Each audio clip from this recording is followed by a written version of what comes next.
सुबह शाम बस एक ही टेंशन कि ऐसा क्या नाश्ता बनाएं कि सबको पसंद भी आए और बनाने में भी आसान हो। तो वैसे ही आज एक रेसिपी लेकर हम आए हैं चना दाल से बनने वाला, जो हेल्दी तो होगा ही, साथ में स्वादिष्ट भी बहुत ज़्यादा होगा। और हाँ, सबसे अच्छी बात इसकी ये है कि आप अगर शाम में इसको बना लिए ना, तो डिनर बनाने से आपकी छुट्टी हो जाएगी। क्योंकि लोग इसको इतना पसंद करेंगे, भर-भर के खा लेंगे एकदम पेट भर के, कि फिर कोई डिनर खाने के लिए तैयार ही नहीं होगा। तो ये वैसी ही रेसिपी है तो बहुत ही पारंपरिक रेसिपी बिहार में बनती है और जगह का नहीं पता है। अगर आपके यहाँ भी इस तरह से बनता होगा तो ज़रूर बताइएगा हमें कमेंट करके।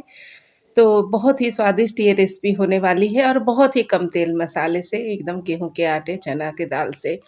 तो देर न करते हुए चलिए देख लेते हैं कि ये रेसिपी कैसे बनाना है। बहुत ही स्वादिष्ट ये होने वाली है, तो बने रहिए वीडियो में आगे तक। तो ये है चना का दाल। ये हम दाल वाली कटोरी से 1 कटोरी लिए थे और ये बड़ी वाली कटोरी है, तो देखिए इससे फूल के ना सीधे दुगना ये हो जाता है। सबसे पहले क्या करना है हमको कि 3 से 4 घंटे तक इसको अच्छे से सोक करके रख लेना। देखिए कितना अच्छा से ये कट जा रहा है। ये प्रूफ करता है कि दाल जो है वो बढ़िया से सोक हो गया है। तो हमको इसको जैसे शाम को बनाना है तो दोपहर में ही इसको हम पानी में डाल के छोड़ देंगे। फिर उसके बाद इसको अच्छे से फ्रेश पानी से धो के और इसको छान लेंगे। तो इसी से आज हम ये नाश्ता बनाने वाले हैं। बहुत ही स्वादिष्ट बनेगा। तो इसको चना को भूनने के लिए हम क्या किए हैं कि एक कढ़ाई ले लिए है, उसमें 1 चम्मच सरसों का तेल डाले हैं। सरसों के तेल में ही बनाइएगा, बहुत ही स्वादिष्ट लगता है। अगर नहीं खाते हैं सरसों का तेल तभी कोई और तेल इसमें यूज कीजिएगा। अब उस तेल को गर्म करके उसमें हम डाले हैं थोड़ा सा जीरा। जीरा जब चटर-पटर करने लगेगा ना, तब फिर इसमें हम आगे का और सामान डालेंगे। तो जीरा का देखिए कलर भी बदल गया है, चटर-पटर भी करने लगा था। तो अब 1 इंच अदरक है जिसको ऐसे ही मोटा-मोटा काट के हम इसमें डाल दे रहे हैं और 7 से 8 कली लहसुन है। इन सभी को हम ऐसे महीन काटे नहीं हैं, क्योंकि इसमें काटना इस रेसिपी में कोई ज़रूरी नहीं है, बस थोड़ा-सा इसका कच्चापन निकल जाए। और 2 सूखी मिर्च डाले हैं, उससे बहुत ही अच्छा सोंधापन आएगा। अब इसमें हम दाल को डाल देंगे। दाल को अच्छे से मिलाना है। बिना सोक किए हुए भी हम इस दाल से रेसिपी बना सकते हैं, लेकिन उसमें ना समय ज़्यादा लगेगा। फिर उसको आपको पकाना पड़ेगा। इसको पकाने में ना मुश्किल से 3 से 4 मिनट लगता है और ये पक के तैयार हो जाता है। अब इसमें डालेंगे थोड़ा-सा हल्दी, थोड़ा-सा गरम मसाला और भी अगर कोई सब्ज़ी आपको जैसे सब्ज़ी मसाला पसंद होता है ना, किसी को पाव भाजी, किसी को मैगी मसाला या कोई और सब्ज़ी मसाला, तो भी इसमें डाल सकते हैं। हम अपने घर का ही तैयार किया हुआ थोड़ा-सा इसमें सब्ज़ी मसाला डालेंगे, जो बहुत ही स्वादिष्ट होता है। इसमें धनिया, जीरा, काली मिर्च, तेज़पत्ता, ये सारी चीज़ों को डाल के हम अच्छे से इसको हल्का-सा रोस्ट करके बनाते हैं, तो बहुत ही स्वादिष्ट लगता है। अब इसमें हम लाल मिर्ची थोड़ा-सा डाल देंगे। ये जो मिर्ची है ये तो बहुत ज़्यादा तीखा वाला नहीं है। तीखा के लिए ये लाल मिर्च जो डाले थे फ़ोरन में वो करेगा और फिर हरी मिर्च का इसमें हम प्रयोग कर लेंगे। अब इसमें हम स्वाद के अनुसार नमक डालेंगे, बहुत ज़्यादा नमक नहीं डालना है, स्वाद के अनुसार ही डालना है। अब इसको अच्छे से थोड़ा-सा भून लेना है। अब इस कटोरी से ही हम दाल का माप लिए थे। आप कटोरी को ध्यान में रखिएगा, जिस कटोरी से दाल ले रहे हैं उसी कटोरी से 1 कटोरी पानी इसमें हमको प्रयोग करना है। अब इसको हम ढक देंगे, आँच को कर देंगे मीडियम और इसको हम पकने देंगे तब तक जब तक कि इसका सारा पानी ख़त्म ना हो जाए। तब तक हम इधर आटा तैयार कर लेते हैं।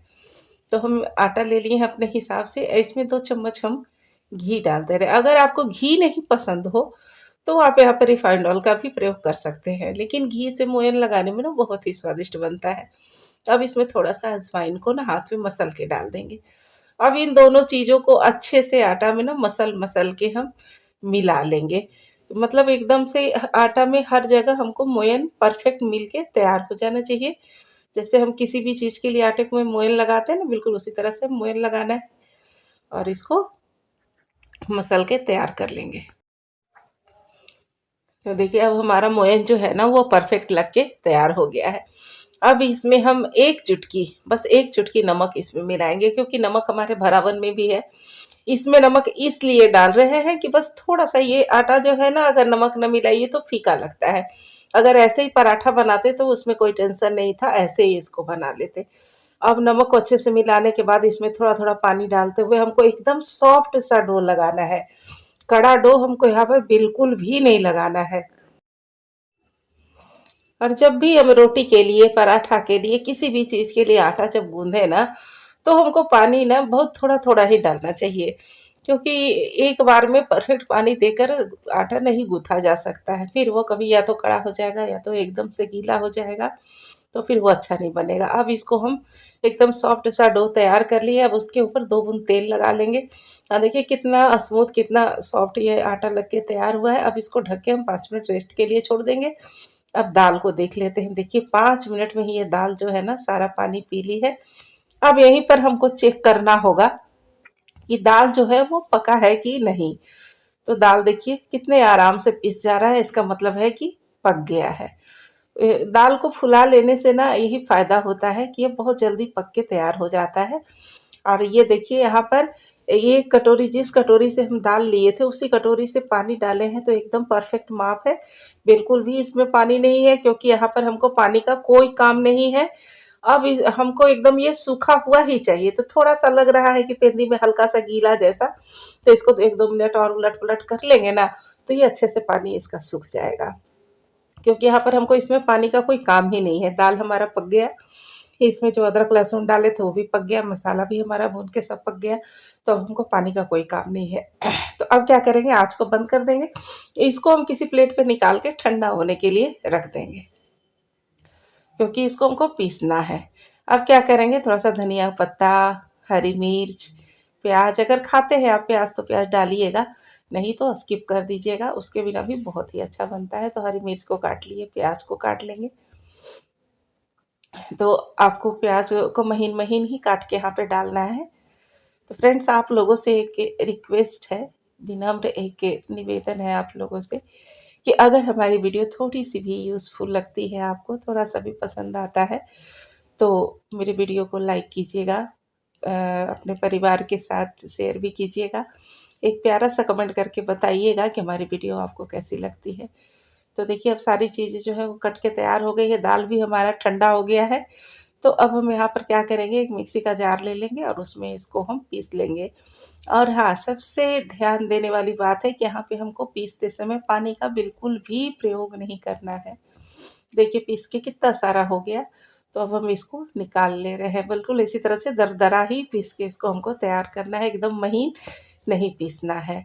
तो बहुत ही आसानी से ये पीस जाता है, थोड़ा-सा भी दिक्कत नहीं करता है। ऐसे तो हम इसमें गरम मसाला का प्रयोग किए हैं। अगर आपको और लग रहा है कि थोड़ा-सा इसको और चटपटा बनाएँ, तो इसमें आप चाट मसाला भी थोड़ा-सा डाल सकते हैं। लेकिन ये इसका अगर सच पूछिए तो जो पारंपरिक तरीके से जो ये बनता है ना, तो इसमें सिर्फ़ गरम मसाला का ही प्रयोग होता है और उसी से बहुत अच्छा लगता है। अब जो हम धनिया का पत्ता, प्याज़, हरा मिर्चा, ये सब जो काट के रखे थे वो इसमें मिला देंगे। तो हमारा आटा भी लग गया, भरावन भी बन के तैयार हो गया है। तो चलिए अब हम इसको देख लेते हैं कि अब इसके आगे का क्या प्रोसेस है, इसको भरना कैसे। अब आटे को हम एक बार और अच्छे से मसल लेंगे। मसलने के बाद देखिए कितना ये स्मूथ हो गया है। अब इसको 2 भाग में कर लेंगे और इसको इस तरह से लंबा करने के बाद बराबर-बराबर, अगर आपको बड़ा बनाना है तो बड़ा लोई लें, और मीडियम तो जैसा, हम तो बस छोटा-छोटा ही बना रहे हैं। जैसे कचौरियों का जो साइज़ होता है ना, वही, तो बहुत बड़ा लोई नहीं लेना है हमको, मीडियम ही लेना है, क्योंकि मोटा-मोटा ये ज़्यादा अच्छा नहीं लगता है, इसमें भरावन खूब भरा होना चाहिए। अब क्या करेंगे, उतना आटा हम रख दिए, उसको बाद में बनाएँगे। तो अब ये जो है इसको हम अच्छे से दोनों हाथ से मसल-मसल के ना इसका चिकना-सा पेड़ा तैयार कर लेंगे। जैसे हम रोटी के लिए बनाते हैं, तो यहाँ पर आप देख रहे होंगे कि आटा जो है वो कितना सॉफ्ट है। तो यहाँ पर यही आपको बताना चाहेंगे कि कभी भी हम किसी भी पूरी, कचौरी या पराठा, किसी भी चीज़ के लिए जब हम डो लगाते हैं ना, तो एकदम सॉफ्ट सा लगाना चाहिए। उससे क्या होता है, भरावन जो हमारा होता है ना वो फट के बाहर नहीं आता है। तो सारा पेड़ा हमारा तैयार हो गया। तो अब भरने का जो प्रोसेस है वो देख लेते हैं कि इसको भरना कैसे है। तो बस आप एक पेड़ा को उठाइए। उठाने के बाद इसको दोनों अंगूठे से इस तरह से कटोरी जैसा शेप बना लें। बहुत लोगों को बेल के भरने में सुविधा होता है, तो जैसे आपको सुविधा हो वैसे भर लीजिए। भर के 1 चम्मच इसमें हम अच्छे से स्टफिंग को डालेंगे क्योंकि ज़्यादा भरा हुआ ही जो रहता है कचौरी वो अच्छा लगता है, मसाला ही तो खाने में अच्छा लगता है। तो अब इसको इस तरह से करके अच्छे से चिकना करके और बीच से पहले दबाएँगे, दोनों अंगूठा से। ऐसे करने से क्या होगा ना, चारों ओर स्टफिंग जो है वो एकदम बराबर-बराबर चारों ओर आराम से फैल जाएगा। अब दोनों हथेलियों के बीच में रख के इस तरह से कर लीजिए जैसे इसका कोर जो है वो पतला हो जाए। इसको बेलने-वुलने का कोई झंझट नहीं है। तो देखिए एक हमारा तैयार हो गया। इसी तरह से दूसरा भी तैयार कर लेते हैं। दोनों अंगूठे से दबाते हुए कटोरी बना लेंगे। फिर इसमें भरावन को डालेंगे और बस इसको इस तरह से दबाते हुए इसको सिकोड़ लेंगे, जैसे कटोरी से ऐसे करके हम लोग भरते हैं ना, बिल्कुल इसी तरह से अब चिकना कर लेंगे। फिर हथेलियों से दबाते हुए चारों ओर स्टफिंग को फैला के इस तरह से कर लेंगे और उसका दोनों हाथ के बीच में रख के थोड़ा सा ऐसे कर लेने से कोर जो है बराबर हो जाता है। तो इसी तरह से हमको सबको भर के तैयार कर लेना है। अब एक पैन ले रहे हैं, इसमें हम डाल रहे हैं सरसों का तेल। 2 से 3 चम्मच ही डालेंगे, ज़्यादा नहीं डालेंगे। चौड़े पेंदी का ही बर्तन लें, उससे क्या हो जाएगा, कम तेल में ही अच्छा से बन के तैयार हो जाएगा। ये सरसों के तेल में बहुत ही अच्छा लगता है, लेकिन आप चाहें तो यहाँ पर कोई और भी तेल का प्रयोग कर सकते हैं। रिफाइंड में भी इसको बना सकते हैं। तो तेल देखिए अब अच्छे से गर्म हो गया है, बहुत ज़्यादा गर्म नहीं चाहिए, इसको कम ही गर्म कि हल्का-हल्का सा ही बबल्स आए, क्योंकि धीमे आँच पे ही इसको हमको सेकना है। धीमे आँच पे ही सेकेंगे तो कचौरियाँ जो है हमारी बहुत ही अच्छी सीख के तैयार हो जाएँगी।